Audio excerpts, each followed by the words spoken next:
Hey, hello. Excuse me. Hey. Yo, hey, take a chill pill, alright? What's wrong? ওরা আপনাকে পাঠিয়েছে তাই না? আবে তখন থেকে কে পাঠাইছে আবে আপনার ফোন রেখে আসছিলেন সেটা ফেরত দিতে আসছি আমি। এই ধরেন। আপনি আমাকে একটা হেল্প করতে পারবেন? ওই যে লোকগুলো দেখছেন না, ওরা কয়দিন ধরে আমাকে ফলো করছে। আমাকে যদি পায় ওরা আমাকে মেরে ফেল। ওদের হাত থেকে বাঁচতে হলে আমাকে এই শহর থেকে অনেক দূরে কোথাও যেতে হবে। ওরা আপনাকে কেন মেরে ফেলতে চায়? এত কিছু বলার সময় নেই।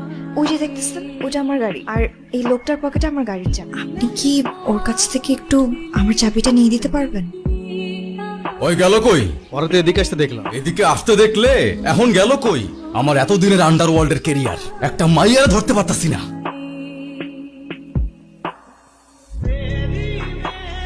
এই হোয়াটস রং? ধাক্কা দিলেন কেন? ওর কোনো দোষ নাই, আমি খেয়াল করি নাই। Sorry bro. It's okay. আর শোনো, এই এরিয়াটা ভালো না, চলে যাও। Thank you. এই যে আপনার চাবি। আপনি ড্রাইভ করেন। কোথায় যাব? চলেন বলছি। স্যার আপনার গাড়ি। শালা কামড়া করছে কি? ওরে আমি ছাড়তেছি না। তোরা দেখ আমি ওর কি করি। এই সানি, গাড়ি আরেকটা বাই কর। এখান থেকে লেফট, রাইট, না left. Left. I think U turn নিলে ভালো হবে। এই আপনি কি রাস্তা চেনেন না নাকি কনফিউজড? কোথায় যাবেন? একবার লেফট, একবার রাইট, একবার ইউ টার্ন, মানে হচ্ছে নাকি আপনি এক্স্যাক্টলি কোথায় যেতে চাচ্ছেন? সরি, সরি বলার কিছু নাই তো, আমাকে কেন সরি বলতেছেন আপনি? আপনি জানতো আপনি কোথায় যাবেন, জান আপনি ড্রাইভ করেন। আমি ড্রাইভ করতে পারি না। আপনার গাড়ি আছে কিন্তু আপনি ড্রাইভ করতে পারেন না মানে? এটা আমার গাড়ি না। মানে আমি আরেকজনের গাড়ি নিয়ে আসছি, আপনার তো কোনো দোষ নাই, পুলিশ তো আমাকে ধরবে। হ্যাঁ আপনি ইচ্ছা করে করছেন না এগুলো, ইচ্ছা করে করছেন আপনি। না, বিশ্বাস করেন আমি ইচ্ছে করে কিছু করি না। আমি তো শুধু ওদের কাছ থেকে পালানোর জন্য। আমাকে ইউজ করছেন, রাইট? এখন সত্যি করে বলেন, আপনি সত্যি করে বলেন কাহিনীটা আসলে কি? তাহলে আপনি আপনার রাস্তায়, আমি আমার রাস্তায়। আসলে অনেক বড় একটা বিপদে আছে। ওরা যদি পায় আমাকে মেরে ফেলবে, কিন্তু কেন মারবে সেটা প্লিজ আমাকে জিজ্ঞেস করবে না, কারণ সেটা আমি নিজেও জানি। আমি মালয়েশিয়াতে আসছি আমার জীবনের খুব ইম্পর্ট্যান্ট একজন মানুষকে খোঁজার। এখন যদি আপনি আমাকে হেল্প করতে পারেন তাহলে আমি আপনার কাছে সারা জীবন কৃতজ্ঞ। আর যদি না পারেন আপনি যেতে পারেন, কোনো সমস্যা নেই। এই যে লাস্ট কথা বলে দিলেন না ইমোশনাল করে, এখন আপনি যাবেন কই? আপনি তো সেটাও জানেন না আমি কোথায় নিয়ে যাব আপনাকে। আমি আসলে জর্জ টাউন যাব, সেখানে আমার দূর সম্পর্কে একজন মামা থাকে। আমি যাকে খুঁজছি তার ঠিকানা একমাত্র সেই জানে, কিন্তু তার কোনো নাম্বার বা কিছু আমার কাছে নেই। আচ্ছা ঠিক আছে, আপনি গাড়িতে বসুন, আমি দেখতেছি কি করা যায়। আচ্ছা আপনার নাম কি? কবিতা। আপনার? Yasin, you can call me Yasin. আচ্ছা।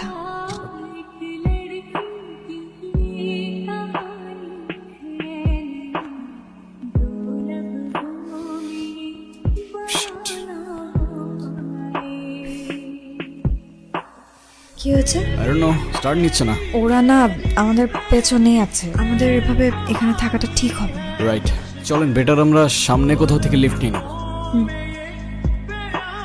আমরা কোথায় যাচ্ছি? কেন? George town. আপনি কি আদৌ রাস্তা চেনেন? চিনবো না কেন? এই দুনিয়ার এমন কোনো রাস্তা নাই যেটা আমি চিনি না। কিভাবে? I mean Google map. আচ্ছা, এই যে আপনি আমাকে এত হেল্প করছেন সেটা কেন? অ্যাডভেঞ্চারের জন্য ঘুরে বেড়াই আমি, আর আপনাকে হেল্প করে যে অ্যাডভেঞ্চারটা পাচ্ছি সেটার কোথায় পেতাম বলেন? সেই জন্য। অ্যাডভেঞ্চার।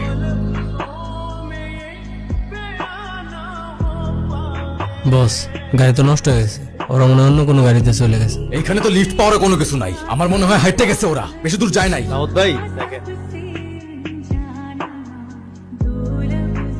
আমি আছি এখন, দেখতে পাচ্ছ পোর্ট ডিকসনের রোড, মেবি এটা। আমরা এখান থেকে কিভাবে জর্জ টাউন যাবো আমি কিছু বুঝে উঠতে পারতেছি, আর গুগল ম্যাপে এক একবার এক একটা হিজিবিজি রাস্তা দেখাচ্ছে, কিছুই বুঝে উঠতে পারতেছি না। আর আশেপাশে কোনো পাবলিক ট্রান্সপোর্টও দেখতেছি না। I don't know what should I do. ভাই এই হিজিবিজি রাস্তা ধরেই আপনাদের যাইতে হবে, আর 8 থেকে 10 ঘন্টা হাঁটার পর পাবলিক ট্রান্সপোর্ট পাবেন। 8-10 ঘন্টা? আমার তো অভ্যেস আছে, কিন্তু এর জন্য চাপ হয়ে যাবে।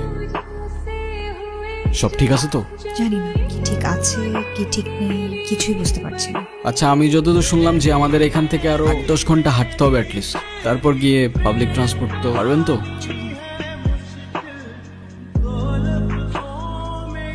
জর্জ টাউন যেতে যেতে কিন্তু সকাল হয়ে যাবে, এখান থেকে কিছু খায় নিবা? খাওয়া যায়। কি খাবা? নাসি লেমাক খাই, এটা হলো ট্রেডিশনাল ফুড। হ্যাঁ ট্রাই করতে পারো, চলো বসি। দাউদ আমাদেরকে ফলো করতেছে। ওরা এখানে কিভাবে এলো? আই ডোন্ট নো, ওরা দেখার আগে আমাদের এখান থেকে চলে যেতে হবে। Let's go, let's go.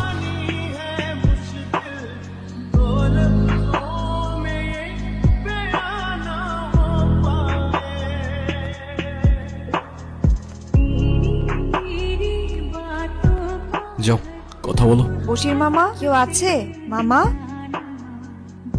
তুমি এখানে কেন এসছো? আমি আমার বাবার খোঁজ নিতে এখানে এসেছি। আপনিই তো এনেছিলেন না আমার বাবাকে। আমার বাবা কোথায় বশির মামা? তোমার বাবার খোঁজ আমি কি করে জানি? তুমি জানো তোমার বাবাকে এখানে এনে আমার কত বড় ক্ষতি আছে? তোমার বাবা একজন চোর। তোমার বাবা চুরি করে ধরা পড়েছে, তাই তার কোম্পানি তাকে পুলিশে দিয়েছে। আরে কি হয়েছে? আরে ওই বলো না কি হয়েছে তোমার? কিছু হয় না আমার, ঠিক আছি আমি। ঠিক আছো তো? এভাবে কাঁদতে কাঁদতে কেন চলে যাচ্ছ? কে বলছে তোমাকে আমি কাঁদতেছি না? আর কাঁদলেও তোমার কি? এখানে এত কষ্ট করে আসছি, সবকিছু অযথা। সাথে তোমাকেও টেনে আনছি। তুমি প্লিজ এখান থেকে চলে যাও।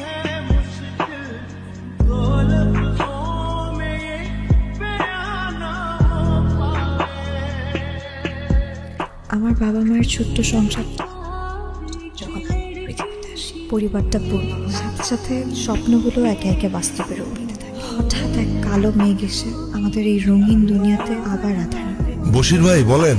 আপনার কাগজপত্র তো সব রেডি হয়ে গেছে, আপনি বাকি টাকা জমা দিয়ে দেন। বশির ভাই বলতেছিলাম কি যে মানে এইভাবে এই লাইনে কোনো রিস্ক নাই তো? আরে কিসের রিস্ক? কত মানুষ আসতেছে না। আর তাছাড়া আপনার ভাই তো এখানে আছে। আমি এদিক দিয়ে সবকিছু অ্যারেঞ্জ করে রাখি। আপনার শুধু একটাই কাজ, আমার লোকদের সাথে জাস্ট চলে আসবে। আচ্ছা ঠিক আছে ভাই, তাইলে আমি আজকে বিকালের মধ্যে ওই বাকি টাকাটা অ্যারেঞ্জ করে আমি জমা দিতেছি। আচ্ছা আচ্ছা। এভাবে না রেখে গেলে হয় না। আরে বাবা, আমি কি আমার নিজের জন্য যাইতেছি নাকি? আমি কেন যাইতেছি? আমি তোমার আর কবিতার ভবিষ্যতের জন্যই তো মালয়েশিয়া যাইতেছি। আর আমি যাওয়ার 1 বছরের মধ্যে তোমরা মালয়েশিয়া যাবা, এটা বশির ভাই আমারে কথা দিছে। সে বলছে যে 1 বছরের মধ্যে তোমরা যেন সেখানে যাইতে পারো, সেই ব্যবস্থা সে করবে। তারপর বাবা চলে যায়। মায়ের কাছে যতদূর শুনেছি, প্রথমে বাবা স্থলপথে মিয়ানমার, পরে সেখান থেকে সমুদ্রপথে আন্দামান সাগর। সেদিনের পর থেকে আর বাবার সাথে আমাদের কখনো কথা হয়নি। দিনের পর দিন যেতে থাকে, কিন্তু বাবার আর কোনো খোঁজ পেলাম না। একদিন হঠাৎ করে বশির মামার কল আসে। আসসালামু আলাইকুম বশির ভাই, কবিতার ব্যাপারে কোনো খবর পাইতেছি না, আপনিও ফোন ধরতেছেন না। এই যে ফোন দিয়ে যাচ্ছে ভাই, কোনো খবর বার্তা দিলেন না। দেখো, তোমার স্বামীরা আমি এখানে এনে চাকরি দিছি। আর তোমার স্বামী কি করলো? তোমার স্বামী তো আমার মান সম্মান সব ধুইয়া দিল। ভাই আপনি সব কি কইতাছেন? তোমার স্বামী চুরি করে ধরা পড়ছে, এখন জেলে আছে। সারা পেলে জানাবো না। আর একটা কথা শোনো, আমি সবসময় ব্যস্ত থাকি, তো বারবার কল দিও না তো। কি বলতেছেন ভাই? উনি তো এমন মানুষ না, আপনাদের কথা ভুল হইতাছে ভাই। আর উনি কেমন মানুষ সেটা তোমার জানার কথা না। আপনি কিছু একটা ব্যবস্থা করেন ভাই, দয়া করেন আমাদের। আচ্ছা থামো থামো, এক কাজ করো, লাখ 2 টাকা পাঠাও, আমি দেখতেছি কি করা যায়। এভাবে বারবার বশির মামা আমাদের থেকে টাকা নিলেও বাবার খোঁজ আর আমরা কখনো পাইনি। বাবাকে হারানোর শোকে মাও ধীরে ধীরে অসুস্থ হতে থাকে। কয়েক বছর পর মাকেও আমি হারিয়ে ফেলি। তখন থেকেই ভাবতাম, যখন আমি বড় হব, আমি আর যেই প্রান্তে থাকি না, বাবাকে আমি খুঁজে বের করবো। এত কিছু মনের মধ্যে রেখে তুমি আমার সাথে এতটা পথ আসলা, আর আমি একবারের জন্য কিচ্ছু বুঝতে পারলাম না। কবিতা,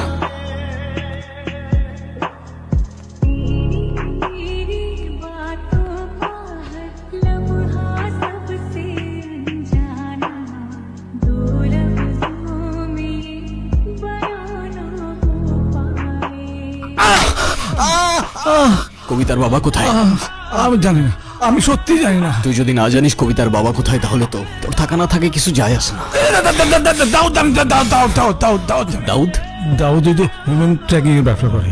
আমি বাংলাদেশ থেকে মানুষ ম্যানেজ করতাম, ও বাংলাদেশ থেকে এইখানে নিয়ে আসতো। কিন্তু ওর বাবাকে তো কখনো মালয়েশিয়া নিয়ে আসা হয়নি। সে কোথায় আছে, কার কাছে আছে, আমরা সত্যি কিছু জানি না। কে এই দাউদ? কয়েকদিন ধরে একটা লোক কবিতার পিছু নিয়েছে, ওই দাউদ। আর ও কবিতার পিছু কেন করতেছে? আমি আসলে ওই যে কবিতার মালয়েশিয়াতে আসার পরে খুব ভয় পেয়ে গিয়েছিলাম। আমি ভাবছি যে কবিতা সব জেনে গেছে আমাদের ব্যাপারে, এই জন্য আমি দাউদকে আমি বলেছিলাম কবিতার কথা। তার মানে তোর জন্য দাউদ ওকে তুলে নিয়ে গেছে। তুলে নিয়ে গেছে? কোথায় তুলে নিয়ে গেছে ওকে? ও এখন ওই যে বাংলাদেশের চট্টগ্রামে আছে। আগামী 2 দিনের মধ্যে কবিতা সহ কয়েকটা মেয়েকে শ্রীলঙ্কা চালান করে দেবে।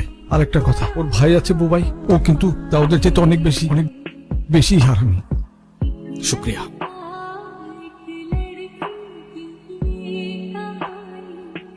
দেখতো কিরে,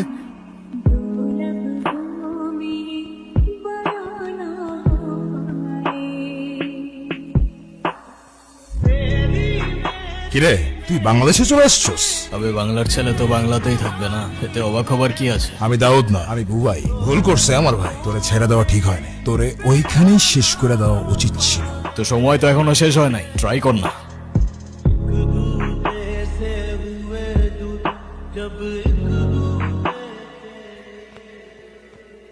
तेरी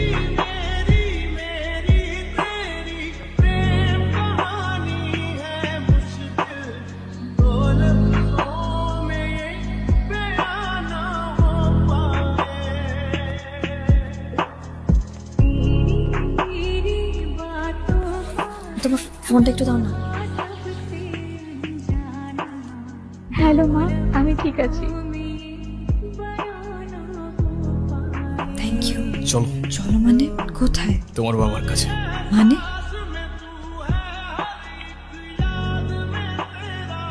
ভাইয়া আমি সিয়াম, আপনি যার কথা বলছেন আমি হয়তোবা তাকে চিনি। হোয়াট আইশো? শিওর কিনা জানি না, তবে আমি তাকে অনেকদিন ধরেই চিনি। আর আমার কেন যেন মনে হচ্ছে এই লোকটাই উনি। কত দূর আর? এই তো ভাইয়া সামনেই চলে আসছি। আচ্ছা তুমি ওনাকে কিভাবে চেনো? ভাইয়া উনি তো আমার বন্ধু। বন্ধু মানে? আমি যখন ক্লাস 7-এ পড়ি তখন এই রাস্তা দিয়ে স্কুলে যাওয়া আসা করতাম। একদিন দেখি একজন ক্ষুধার্ত লোক এখানে বসে আছে, কথা বলতে পারে না। তার সাথে টিফিন শেয়ার করতে করতে আমার সাথে ফ্রেন্ডশিপ হয়ে গেছে। আচ্ছা উনি ওনার পরিবার সম্পর্কে কখনো কিছু বলছে বা এখানে কিভাবে আসলো? অনেক জানার চেষ্টা করছি, বাট ওনার কিছুই মনে নাই। কি জানি ওনার সাথে কি হয়েছিল। বন্ধু দেখো তোমার সাথে কে দেখা করতে আসছে।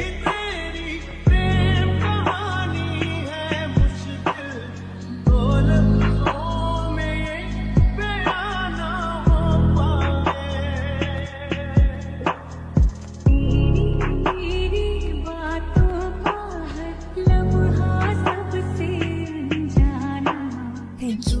কেন? এটা রেখে কোনটা বলবো? আসলে সবকিছুর জন্য থ্যাংক ইউ। ওকে বাট শুধুই থ্যাঙ্কস? আর কি লাগবে বলো না। I guess I really need a coffee. ঠিক আছে, বাট সিরিয়াসলি তুমি আমাকে এত হেল্প করছো, আমি না ভাবছিলাম যে কেন তুমি এত কিছু করলে। এমনি তুমি তোমার পরিবারকে খুঁজছিলে আর হয়তো আমি আমার। কিন্তু তোমাকে এর মধ্যে তোমার ফ্যামিলির কারোর সাথে কথাই বলতে দেখিনি, কেন বলো তো? সেটা লং স্টোরি, পরে কখনো বলি। কি রান্না হচ্ছে? চিকেন। ভাই তো চিনিটা কে বলো তো? বেসিক্যালি সেইটাও অনেক বড় long story. I know, my dear Jojo. What's the story?